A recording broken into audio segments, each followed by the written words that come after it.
Welcome to Sheroes Unlimited. I'm Jaynie Morris and I'm delighted to have your company. My intention, as always, hopefully for you, is to feel that you've learned something new, that you've heard someone's story that holds inspiration for you, that brings an idea to you, that inspires you to do something different, change something, and most importantly, holds value for you. I'm absolutely over the moon with our episode today. My guest is a woman who I personally met a long time ago.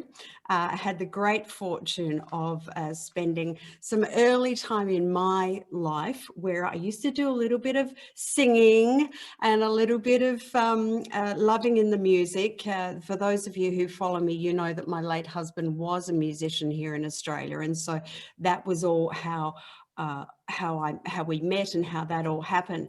But through that journey in those early years, I met my guest today who actually did something that so many of us would love to do or wished we had have done.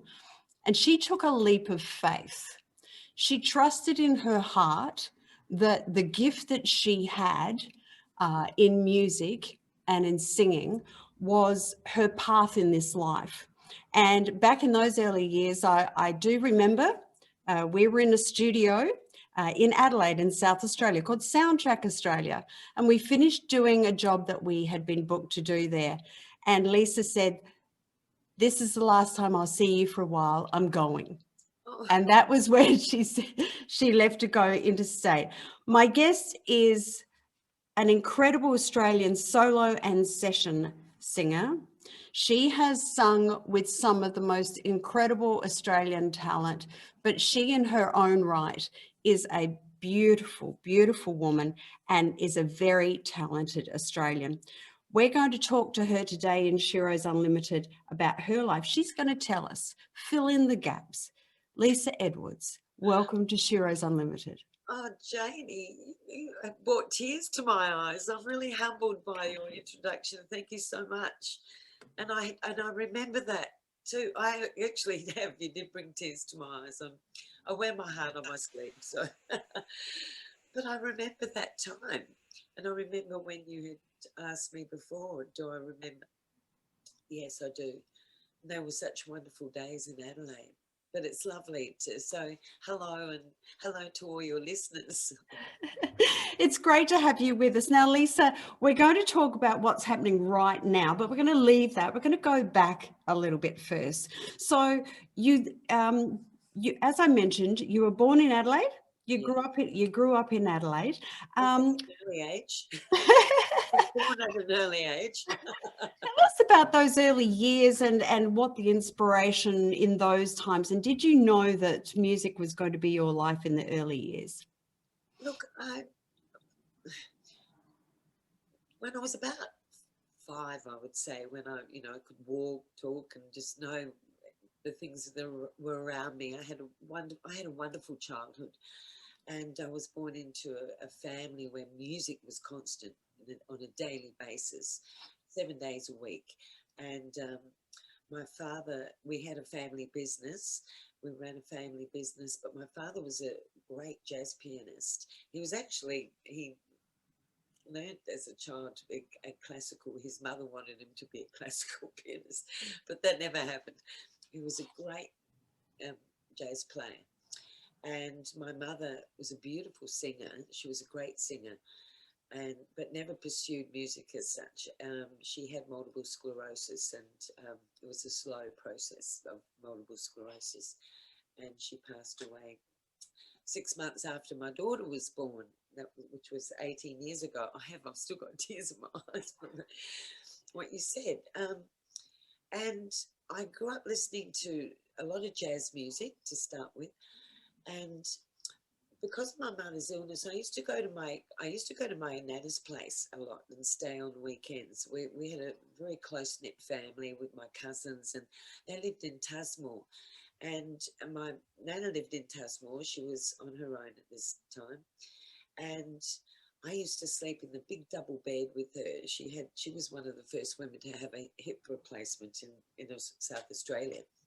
and 2 hip replacements. She was gorgeous. She'd waddle around, but across from her house was the Tasmore Town Hall, and in those days they had a venue there that was famous for international and national artists that would come to South Australia, and they would perform there. So I would lie in bed at, you know, from 6 years on, when I was really aware of what was going on, going, I could hear this music. And one night my cousin was there, and the music that I used to hear, it was Friday nights and Saturday nights, and it was really loud. Billy Thorpe and the Aztecs, the early Brian Cadd's band, Axiom, and the Russell Morrises, the Colleen Hewitts, all of those acts were on. And I loved this music. I used to listen to all the jazz greats, Ella Fitzgerald, Sarah Vaughan, Billie Holiday, and I was the youngest of 4 siblings, of course, so I had all their music genres that, you know, were being played as well. Chicago, there were so many, and my sister's collection of 45s with Lulu and Dusty Springfield. So I had all of that, and there was never really in that stage a transition of when I grow up I want to be a singer. It was just the path that came before me, and the path that I took. I watched people standing around my dad having so much fun and singing, and the joy that he brought to them. And they would sing, and we had a lot of dinner parties, and because I was so young, I had to be, you know, off to bed. So I'd get up and I'd sit with my back to the door, listening to everything, and they were singing their hearts out. It was just always music. And so from there, music's just been a huge passion in my life. And I think I was 7. I'd go in and I'd watch my father playing piano. Sometimes he would just go and sit and play, and I'd wander up to the lounge room and I'd watch him, and then I'd start learning all the songs that he was playing. And 2 of my very, very earliest songs that I sang with him, there was an RSL across the road from us, and on a monthly basis they used to have a lot of entertainment weekends with lots of artists, and my father's jazz band they'd be up there and they'd be filling in the music through the day. So I got up, and that was my first real appearance with my dad, and I sang Bluesette, which was a Ray Charles song, and Girl from Ipanema. And after we sold the business, he was an advisory officer of the Wine Information Bureau, and they used to have a lot of community and family days down at the Barossa Valley. And so in front of hundreds of adult audience, my first real adult audience, I sang a Hans Poulsen song, Boom Shalalalo, Feeling Groovy. I played guitar, and there was another one, but I can't remember. The Boxer, I think it was. Oh no, Whiter Shade of Pale, and yeah. So, and I think because I crossed that line, I was so nervous. I was quite a shy person. Shy young person, but I was a tomboy. And as well, I was comfortable in the company of friends and family, but outside that I was quite shy. And but I took that step and to perform, and once I had, it was in me, it was in my blood. And through that, and through people hearing and seeing what I did, even at such a young age, and with contacts, things just seemed to start to roll on. And I did a lot of dancing. I played lacrosse.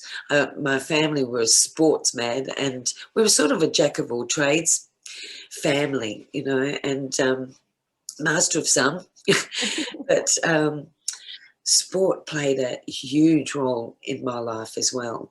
I was from my grandfather to my father, my two brothers, my sister and myself, and my mother was the avid supporter on the side.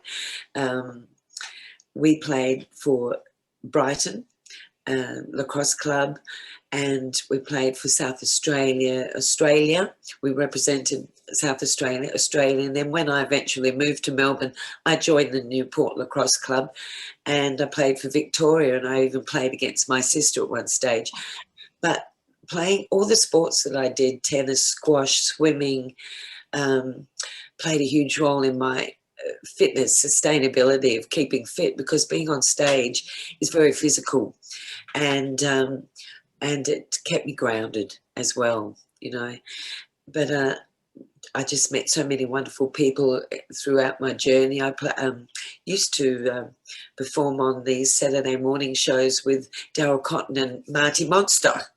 Do you remember that show? I do. It was so long ago. Beautiful late Daryl Cotton, and then Rick Marshall had a sort of an entertainment program. My days in school were really important for me because I was involved in everything music, even going on to my secondary school, which was Dover Gardens. But I actually found, well, after both my parents passed away, my brother sent me, after going through the house and, you know, clearing things out, he sent me a piece of paper, and it was on education paper, and it said that, and it was dated in August 1964, so I wasn't quite 5 yet.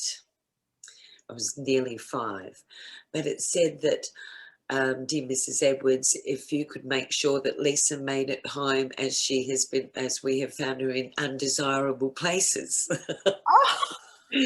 Undesirable places. Say like after reading at 3 o'clock and after something else at 3:30, that would ease our minds greatly. Her reading ability was very good. Her music, there we see a music ability. She could make a very good musician. And I went, they've detected this, and I'm not even 5, but I really want to know what was undesirable in a 5-minute walk between primary school and home. And yeah, so, but that was beautiful, and that was written by the headmaster, and so that's one of the wonderful things that I've got from my past. I had a lot of wonderful music teachers that took me under my wing. You know, my group harmony started in, there was so much that had a lot to do with my growing up in You were instrumental in putting that group together in school, my understanding is. Well, my music teacher, Mrs. Hoffmeyer, Gwen Hoffmeyer, she had such a passion for music. She loved her students. She was a great music teacher, and she took me under her wing. She saw potential in me, and I hung around the music room even when I wasn't required for anything. You know, I just wanted to watch whatever was being rehearsed, whatever was being done. It was just music, music, music. And she saw my passion through that. I used to do a lot of singing of the anthems at school and anything that was required. But there were 3 other girls that were in, they were 2 years up from me, and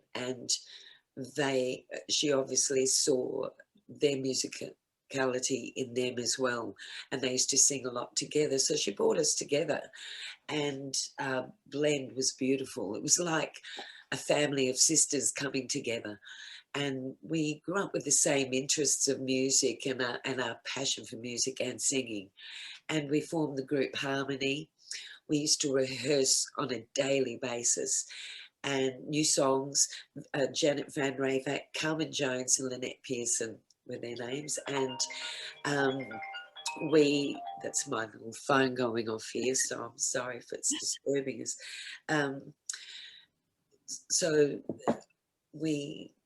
one of our first debuts was on the Australia's New Faces, and we made it to the grand final, and singing Sounds of Silence, we came second.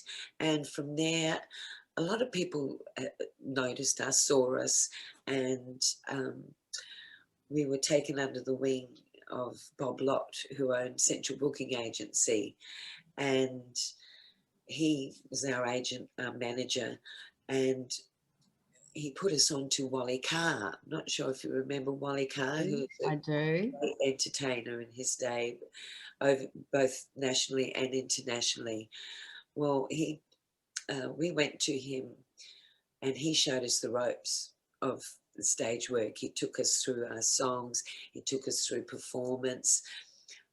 Talked about clothes, outfits, about getting charts done, worked on our pattern, so helped us. Basically, it was like a school for us, and he just taught us the ropes about show business and working on stage. And from there, we took over. We had charts made, we had costumes made, and we were heading for the big time. And even though we were still at school, we had parental supervision on the times when we went interstate, so a parent would take turns.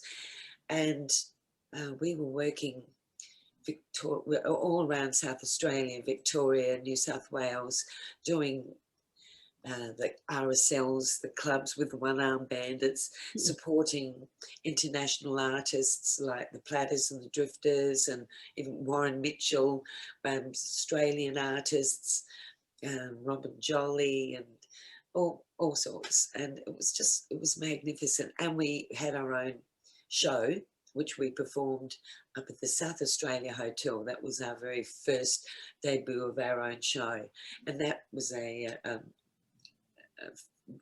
couple of weeks running. And yeah, so it took off from there. We were together for several years. We toured with Kamal, and we worked on a show with Reg Livermore out in Paraka. Ridgeway. And oh God, I miss Adelaide. It will always be my home, my friends, and I'm still in contact with a lot of my school friends, and yeah, because all that connection is a part of who I am today, and my performance today, why I perform, their support, everything. And it was over this time that I started doing commercials for radio and television, and at Peppers as well, and at Soundtrack Australia. Grapevine. Yeah, and I did a lot of work at Grapevine with Idris Jones. Yeah. He was a great teacher, and that was how I really got involved and learned a lot about singing in the studio. And it's quite daunting at first, you know, because I mean you sing, but when you hear yourself back and you hear your voice in the cans, so you have to get through all of those things. Yeah. I learned a lot about the studio. I worked at Slater Studio with Rick Kent and Jamie Rigg, and Rick eventually became my manager, sort of manager. Right. And after Harmony had disbanded, I kept going in the music business and singing in rock bands around Adelaide, all different bands, but a lot of the commercials that I did through the week, they were national ads, and so that made my transition from Adelaide to Melbourne much easier, because Melbourne had finest singers doing commercials for radio and television, and you know the live work was immense. There was just so much work happening over there, and all the live venues and all the music shows, you know, television shows, Hey Hey It's Saturday, all those shows. the Don Lane show, the Bert Newton show, Ernie Sigley. I used to do all those shows in Adelaide as well. Ernie Sigley and Ann Wills, and Yes. beautiful. So I had a great beginning, you know. So when you took that leap of faith Yes. and and went into say, I mean, you haven't looked back since then. And I mean, many of our listeners as well today will know a lot of your work with John Farnham. Yes. Can you tell us briefly how did that come about? And that relationship has gone over, you know, quite a few years and has been quite successful for you. Going from Adelaide to Melbourne, when I was in Adelaide, and I used to listen to all the music, and even on the local radios, all the people that I listened to, you know, stylists, Brian Cadd, all those people, I wanted to one day sing with them or be with them, or, you know, be like them. And my then manager, Rick Kent, we had a band in Adelaide where we did the support for Roy Orbison and the Pointer Sisters. And it wasn't long after that when he was going to move to Melbourne, and he had a lot of contacts because he was a great drummer, renowned drummer with everybody. He worked with everybody and recorded and produced everyone.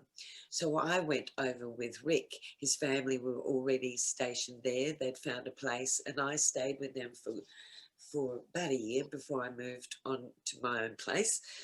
I met Peter Couples. I met almost immediately. I was introduced to all the people that I'd been listening to on the radio, and I started singing a lot of the commercials. So that transition helped me in there. I met, and through doing a lot of the commercials at AAV and Alan Eaton Studios, there was a guy called Peter Sullivan, and Peter Sullivan had a big band, great pianist, big band, and I used to do a lot of corporate gigs with him. And this particular night, I was working at the Crown in the Palladium. This was some time. I'd been in Melbourne for about 6 years by now. I'd been in my own bands. I had recorded an album, my album called Waiting for the Big One with Trevor Courtney and David Herzog, and I've done a lot of things up to then.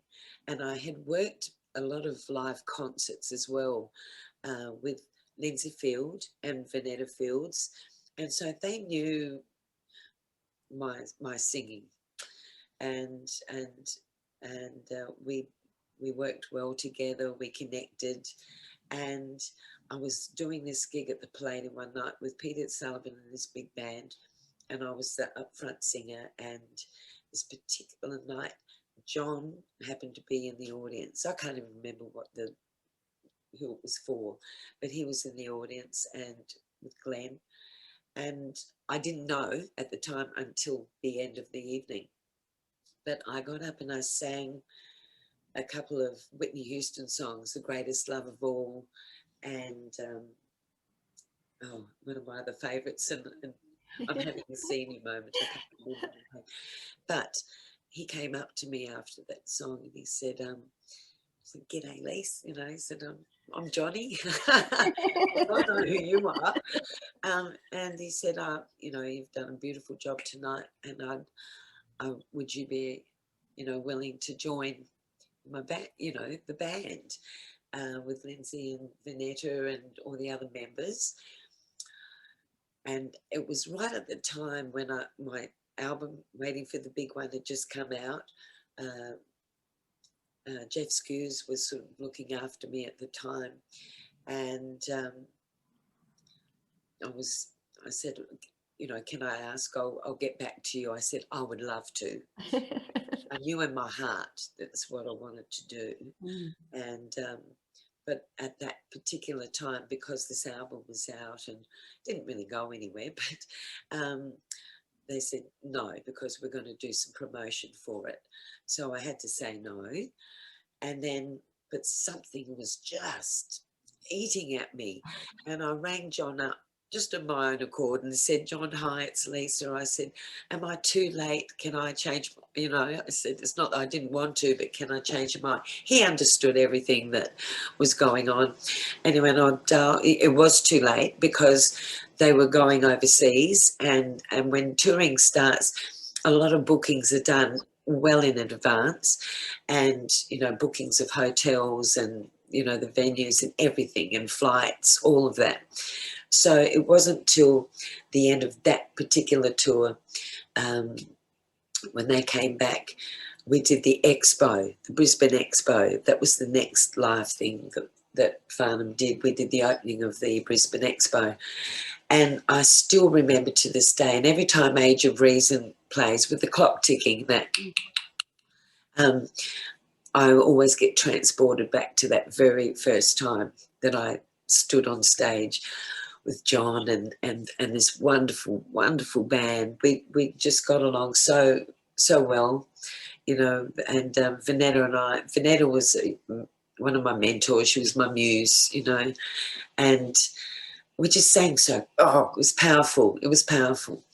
And, you know, the canvas came down and there were, you know, this sea of people, and it was just one of the greatest moments in my life.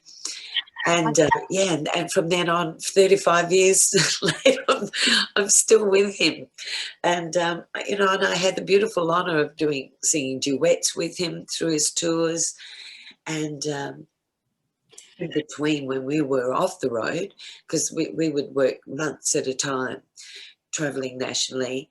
And then when people thought that we were probably on a break, we were actually overseas touring Europe and Asia. And it was fantastic. I love touring. It's wonderful. And I think that one of the words that you just used then too, Lisa, sums that part of your life up beautifully. Very powerful. Yeah.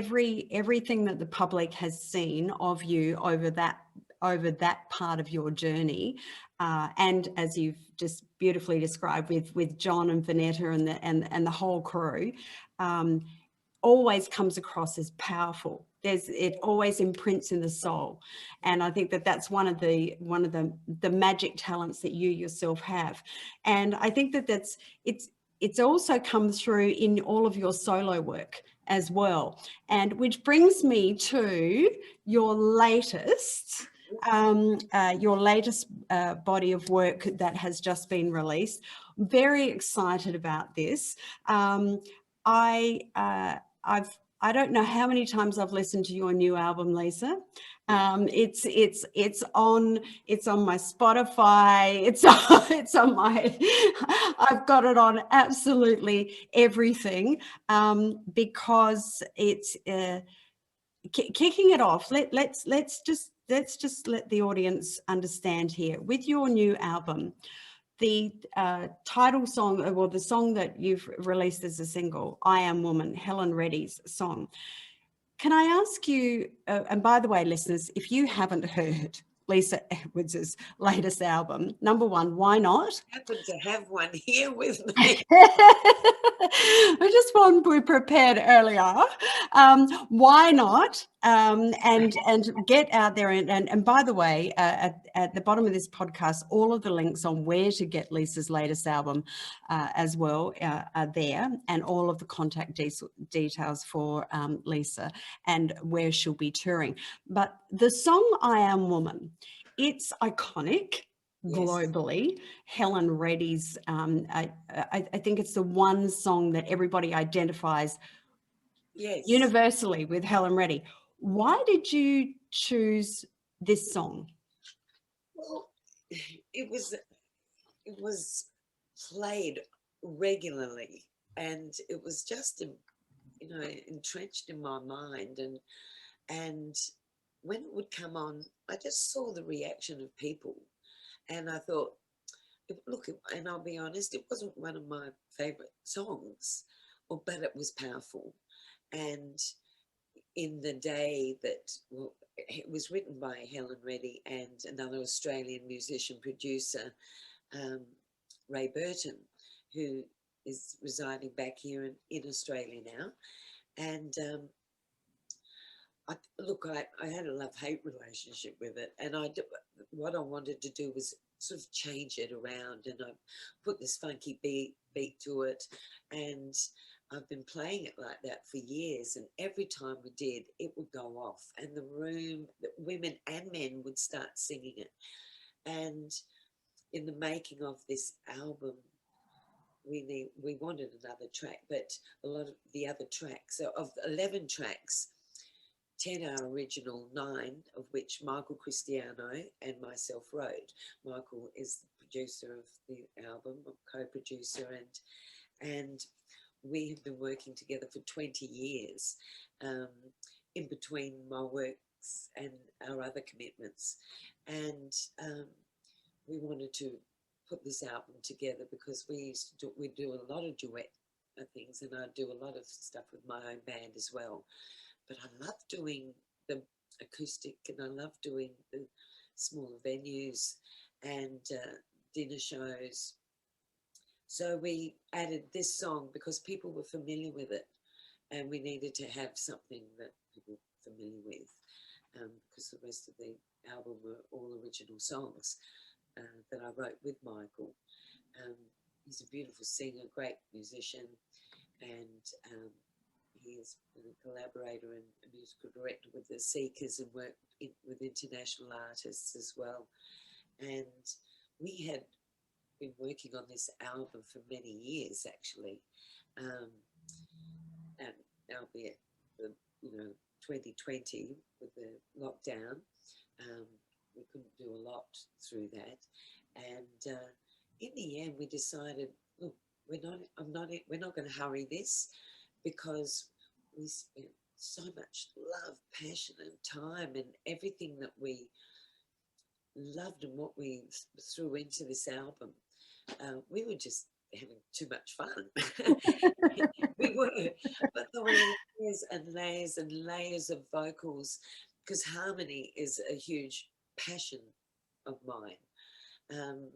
It's one of my foremost passions, and with singing, even if I'd sing a song, or a song would be playing and I'd sing along with it, I wouldn't sing the melody, I'd sing a harmony. Harmony. I don't, and I've done that all my life. So but working with John, working with all these wonderful people, the musicians, the crews, watching the stages being built, this has all had a huge part in what came together in the making of this album. And I'm so proud of it. And, when you're so close to something, you can be really quite critical of things, Yes. I love this album, and I'm not just saying it for a sales point of view. But no, but I do. I'm really proud of it. And when I played a couple of songs when I was in the throes of pre-production to some very close friends of mine, my dear girl, one of my dearest girlfriends, she went, Lisa, she said, I'm hearing you for the first time, because I'm not singing someone else's songs. I'm singing my own songs and my own interpretation, and from where these songs came from. And, there's songs that everyone can relate to. There's pop, there's R&B, there's a little bit of there's an alternative track in there, which was quite funny how it came about to being written. I love what's in it. It's the fashion one with the, Armani, Versace, Dior, Rubinacci. I'm not going to sing anything at the moment because I'm not. I know. Actually talking about it. Yeah, but I just, I love being in the studio. We weren't in a hurry to get it done because we wanted it to be done right. And I think it's become a really classy album. It certainly shines through, and your girlfriend is absolutely spot on. When I listened to it, and now I realise what it was, the essence that I was trying to capture, she's absolutely right. It's all about Lisa. And you can hear Lisa. It's an incredible album. So excited for you. I'm so excited for the world to hear this album. Can I say one thing? Yes. Which I actually missed with the I Am Woman, what I wanted to do for it as well, because the original classic was very, it was about women's liberation and all of that. Well, I wanted this, because we changed it into a funky beat and how we have recorded it, I wanted it to be a celebration for women, especially women over 50. I'm over 50, I'm well over 50, and going strong still. Mm-hmm. And I'm loving it. But it's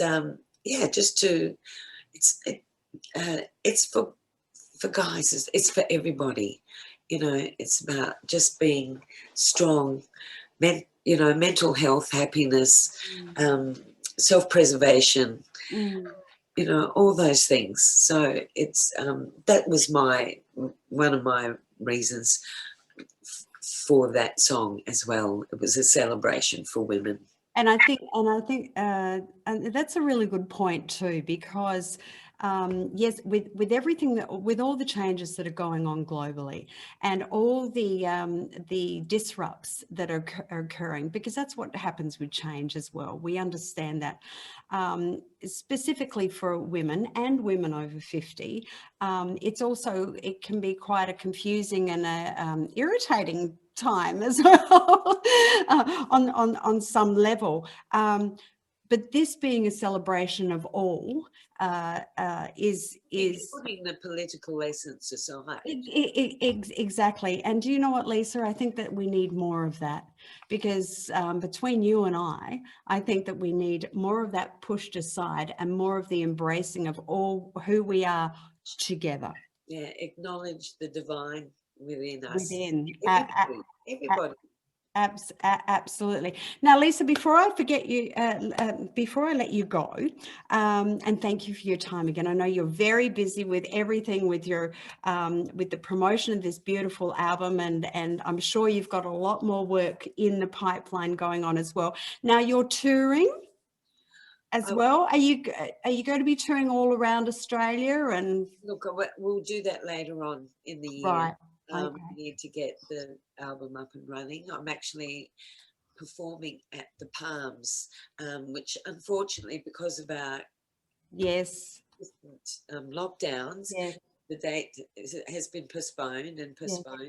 But we are at the Palms on the 4th of July. Yes. I'm at the Palms. It's also a celebration for Dennis Walter's new album, which is out. Yes. And I'm a guest artist, and I'll be singing a couple of songs off my album and a few other songs as well, and a few of his songs, because I did some vocals.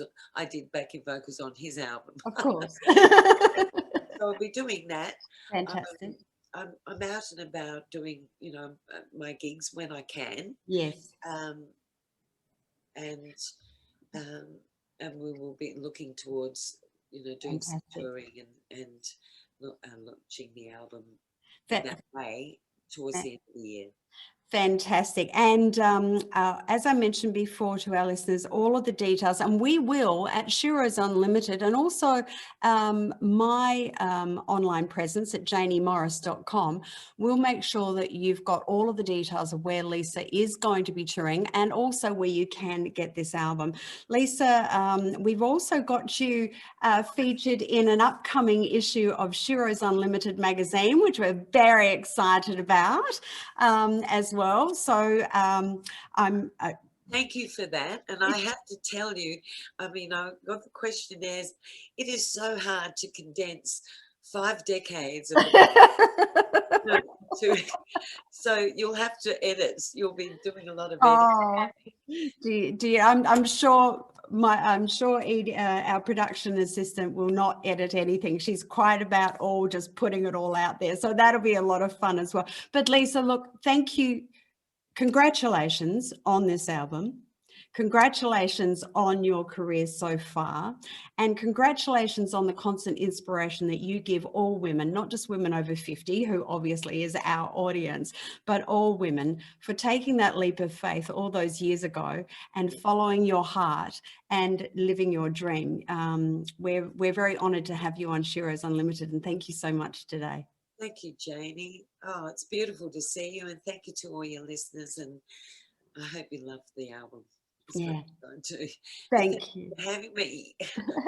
You're more than welcome. And if you've enjoyed listening to this podcast just as much as I have enjoyed bringing you Sheroes Unlimited podcast, then make sure that you like it. Share this everywhere, and make sure you also subscribe. And if you've got any questions or you've got any comments, comment below.